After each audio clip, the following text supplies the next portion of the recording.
வணக்கம். இப்போது அப்பா கூட 3வது நாளாக ஆன்மீக பயணம் ரொம்ப சிறப்பாக தொடர்ந்து போயிட்டுருக்கு.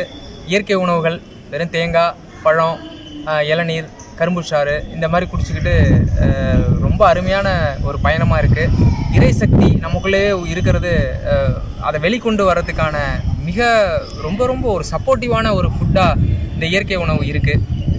இப்போ ஐயா கிட்ட ஒரு சின்ன கேள்வி என்னென்னா, இந்த இயற்கை உணவை சாப்பிட்டுக்கிட்டு இருக்கும்போது திடீர்னு உடம்பு குறையுது.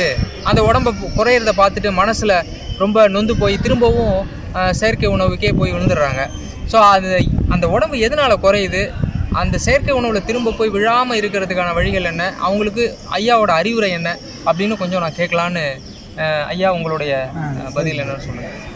அதாவது இதுக்கு முந்தி அவங்க சமையல் உணவு சதை இந்த சதை போய் அப்புறம் தொடர்ந்து இருந்ததுன்னா அப்புறம் இயற்கை உணவுக்குன்னு கொஞ்சம் சதை வரும். ரொம்ப சமையல் உணவுகளுக்கு ரொம்ப சதை வராது, நொந்தி வராது.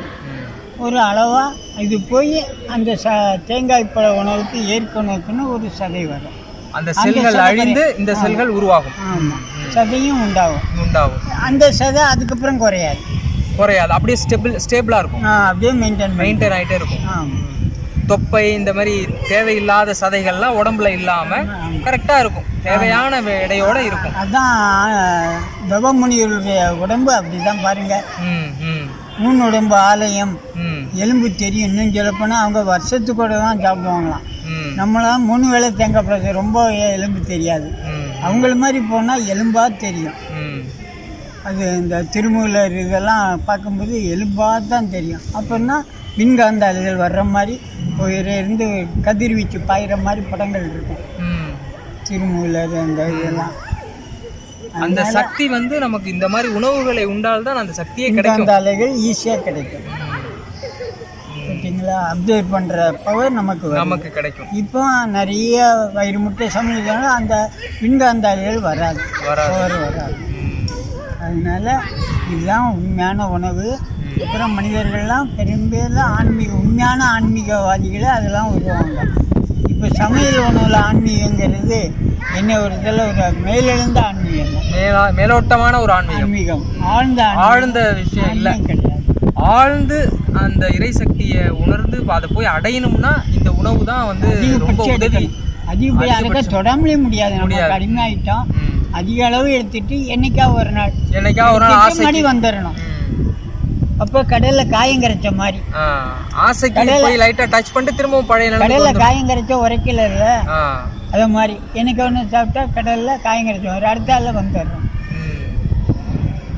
திரும்பவும் டக்குன்னு போய் மாறி அதிலேயே உளுந்து போயிடுறாங்க. அதனால அவங்களால விழுந்து போனால் உதைக்கும். கண்டிப்பாக உடம்பு முட்டி வலி வரும், தலைவலி வரும், எல்லாமே வரும். அவங்க உணர்ந்து அது உதைக்கும் போது மடி வர சொல்லு. அந்த உடல் எடை குறையனால துவண்டு போகக்கூடாது, முயற்சி செஞ்சுக்கிட்டே இருக்கணும். ரொம்ப நல்லதுங்க. அதே மாதிரி இந்த மாதிரி ஐடியில் வேலை செய்கிறவங்க, பேங்க்கில் வேலை செய்கிறவங்க, வாத்தியார், ஜென்ரலாகவே இப்போ எந்த தொழில் எடுத்தாலுமே ஸ்ட்ரெஸ் இல்லாமல் இல்லை, மன அழுத்தம் இருக்க தான் செய்யுது. ஒரு கரும்பு சாறு விற்கிறவங்க கூட அந்த கரும்பு இன்னைக்கு விற்கமா, சாருக்கு விற்கமான்னு ஒரு கவலையில் தான் வேலை செய்கிறாங்க, விற்கிறாங்க. ஸோ அந்த மாதிரி எந்த தொழிலை எடுத்தாலும் இந்த ஸ்ட்ரெஸ்ஸில் இருக்கிறவங்களுக்கு இந்த உணவு எந்த வகையில் சப்போர்ட்டாக இருக்கும். அதுதான் சமையல் உணவு தான் அந்த கவலை. இது இயற்கை உணவுக்கு மாறினா எந்த தொழில் செஞ்சாலும் விற்றாலும் தான் சம இருப்பு, எல்லாம் நன்மைக்கு.